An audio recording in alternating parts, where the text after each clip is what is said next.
All right, great. Thanks everyone for getting back in so quickly. So we're moving on to the next section, and I'd like to welcome Mr. Martin Botros from Avant, who's going to speak to us about being prepared with some Medico legal insights. Okay, so there's like so much stuff they can really cover in terms of medico legal insights, but in the short space I've been allocated, I thought I'd just highlight one of the rising sort of issues that we've seen in Avant over recent years, and that's the rise of privacy complaints. So I'll just show you a breakdown firstly of the nature of the claims we receive in general. So we receive claims relating to an array of things. So complaints about professional performance or doctors' behaviour is one of the large ones, followed by clinical treatment, medical records. We receive a lot of issues in relation to medical records where patients have asked for access to their records, and then there's been issues thereafter. Patient relationships, confidentiality, employment matters is quite a big topic that we receive issues about. So lots of bullying in workplaces, and where junior medical staff feel there's issues they need to discuss with a lawyer. And then followed by coronial matters, Medicare, consent and diagnosis issues. So that's sort of like the rough breakdown. But then in terms of our medical, skipped one ahead. Yeah, okay. So in terms of privacy, so over the last few years, as I said, there's been a jump in the number of claims that we've received. And that's predominantly due to, I think, society and patients being more sort of savvy in terms of how they want their information dealt with. And it's, the My Health Records saga is a testament to how patients are very conscious about their privacy and data. And so if we sort of further look down and break up privacy claims, issues pop up relating to information being released without the consent, unauthorised disclosure, unauthorised access, inappropriate destruction of records. So we've seen cases where wheelie bins have just been full of medical documents that haven't been shredded or discarded in compliance with the regulatory standards. And so, yes, so there is a whole wealth of issues that can pop up in relation to privacy. So one particular case I wanted to sort of highlight occurred a couple of years ago, or actually it went through the courts, finalised in the courts in 2015, but it stemmed from a 2006 matter where there was a patient, or an individual I should say, who was at home and asked the police to attend because he had accused the neighbour of harassment and property damage. So the police attended to this individual's home and noted that this individual particularly appeared highly excited and at times paranoid. And so, they asked him, what's your doctor's name? And he provided the doctor's details. So the police contacted the doctor and asked whether that the doctor thought that this particular individual was psychotic. And she said it was possible, but further assessment was required. And so later, this individual applied through FOI, or Freedom of Information, to access his medical file, and noted that comment, or that conversation that this particular doctor had with the police member. And so this individual was aggrieved by that and said that there was inappropriate disclosure of his personal information. It was inaccurate, and she didn't have proper systems in place to protect against the improper disclosure of that personal information. So the doctor conceded that she had disclosed personal information about this individual to the police without the individual's consent. And her reasons for disclosing the information was that she believed that there was an urgent threat to the safety that this individual posed, that he was suspected of being engaged in unlawful activity. The disclosure was authorised or required by law, and she had reasonable belief that it was necessary for the prevention of a crime. However, the Privacy Commissioner rejected her arguments and said that there was no evidence to suggest that this individual, or this particular doctor, formed a reasonable belief that he posed a serious and imminent threat and to himself or to others, nor was he necessarily engaged in unlawful activity. So, because she had never really asked the police about the nature of their inquiry, as to sort of form that view. And so by giving the information without a warrant, without a subpoena, or without a legislative basis on which to disclose that information was a breach of that particular patient's confidence. And so while she made that disclosure in good faith, there was nothing untoward in disclosing that. It was nevertheless the release of private information that was done inappropriately. So as a result, the Commissioner found that the release of the information caused injury to this particular individual's feelings and distress due to interference with his privacy and breached the privacy principles. So she was ordered to pay $6,500 by way of compensation and also to apologise to this individual.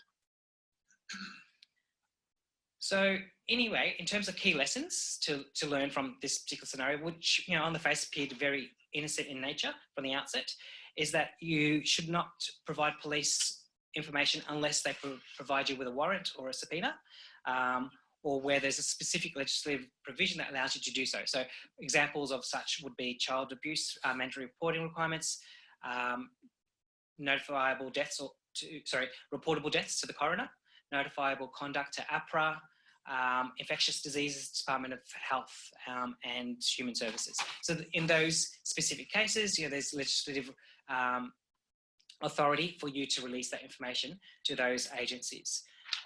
And then there is this other allowance where there's you form a reasonable belief that there's a serious threat to the particular individual's health or safety or to the public in general. So that's not a mandatory one, the reasonable belief, it's a discretionary approach. And so you have to form that opinion. And as we saw from that case, it didn't appear that this particular doctor had formed that reasonable belief at the time. So it may require you to ask questions of the police to understand the nature of their inquiry before you release any information. Consult the medical records to ensure that you provide accurate information.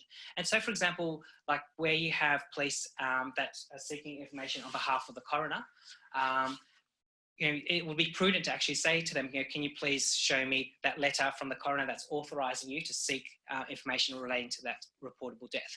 And that's quite a common occurrence. Being a board director at Austin Health and prior to that Eastern Health, you would have police that would just go through the corridors of a ward and say, give me the patient information of a deceased patient. And we tell our staff, you have to ensure that the police are collecting information on behalf of the coroner and not for a separate purpose. It might be for a criminal investigation, in which case they would have to have the appropriate warrants and paperwork.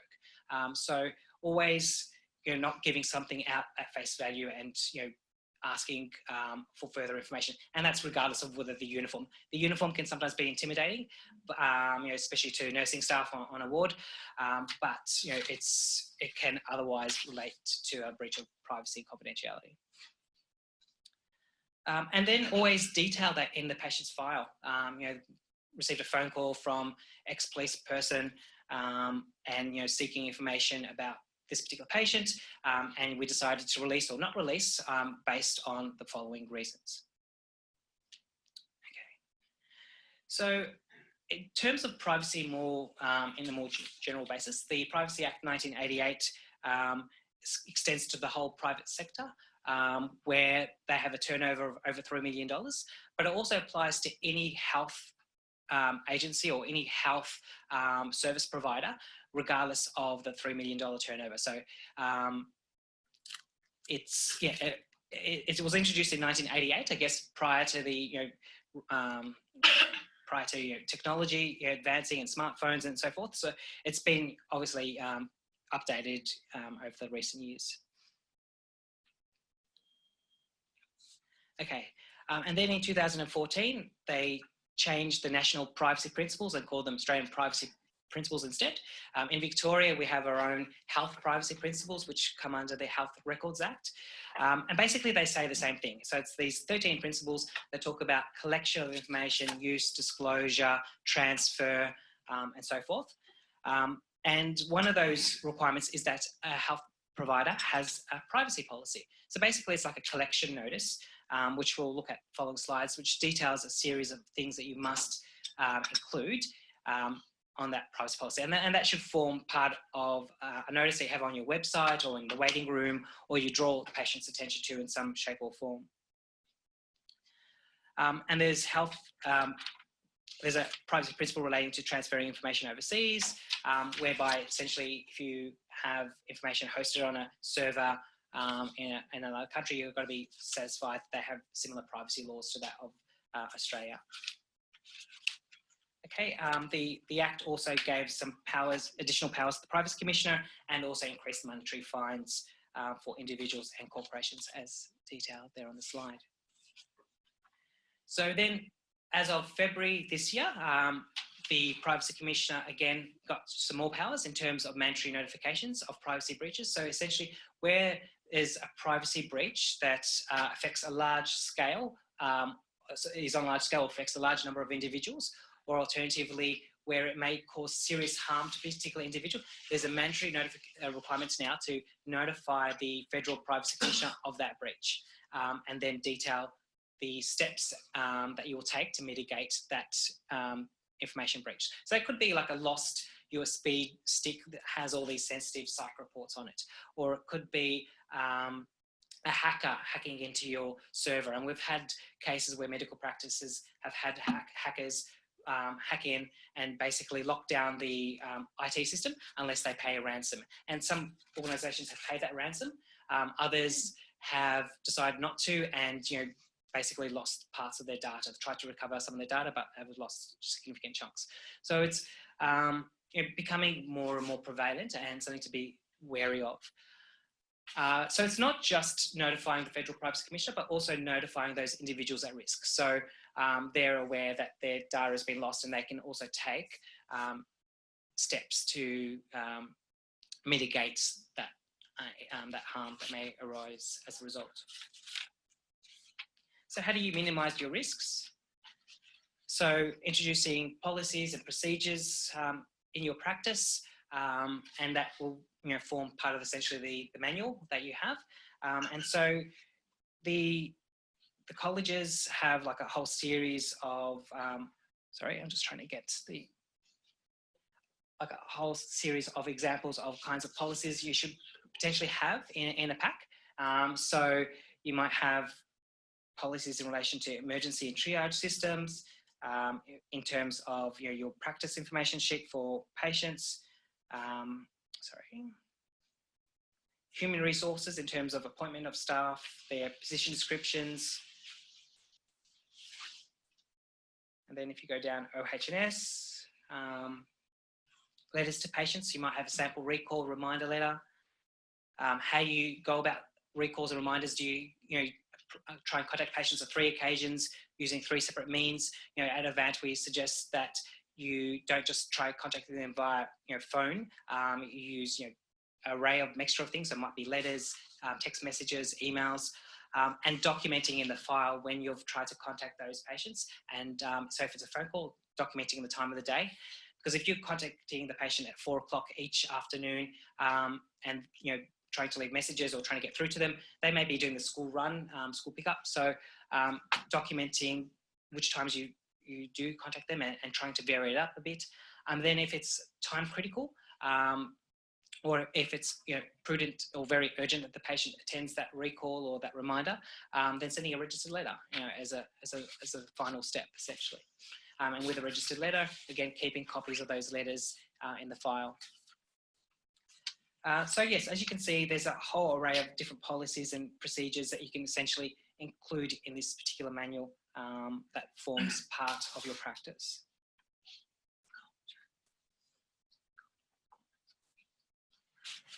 Okay, and so essentially the idea of having policies and procedures to ensure consistent provision of quality services to patients, and what you expect of your staff. So rather than just relying on verbal training, that it's documented what's the expectation of them.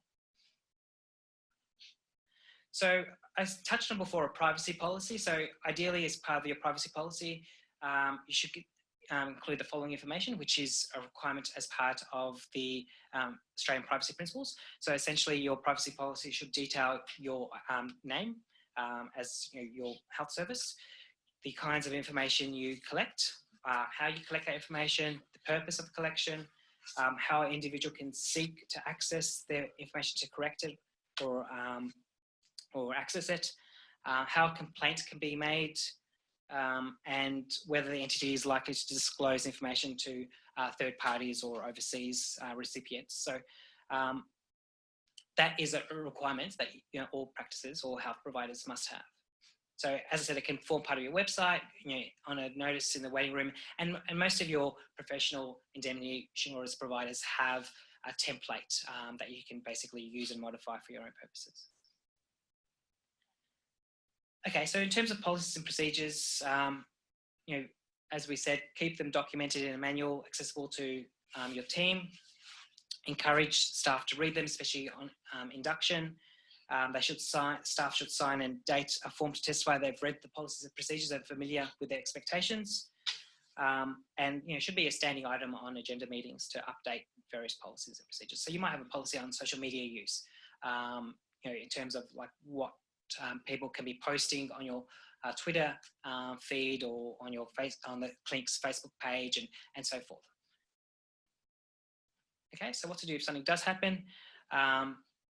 In terms of a privacy breach, for example, where possible, try and make contact with the individual concerned before writing. Make sure you back to them. Make sure you have all the relevant information.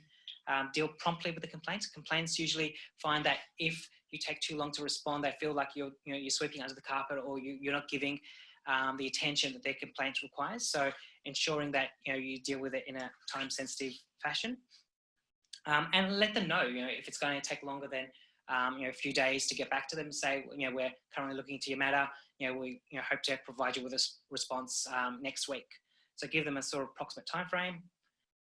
Show empathy always. So even if you don't necessarily agree with the nature of the complaint, by showing empathy goes a long way in terms of de-escalating the complaint. Otherwise, if they feel that you're just going to trivialise it, then they'll go straight to the Health Complaints Commissioner or straight to the medical board and take it further. So try and deal with it at the coalface.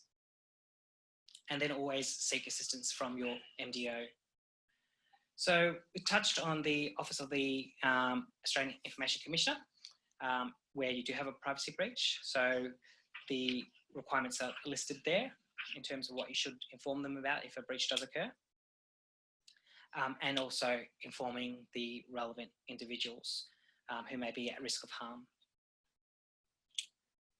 So in summary, reducing the risk of being sued, these usually the common sort of elements to offset that, and that if you provide high quality care and you're very professional in your dealings with patients, most patients will let things slide if something does go wrong. If they do have a grievance, they usually relate to the doctor and say, oh, well, the doctor's quite professional, they listen to my concerns. They'll usually let things slide. But if you become very defensive in your dealings with them, then they will get very aggravated by that, and as I said, escalate it further. So ensure high quality interactional skills with every patient all the time.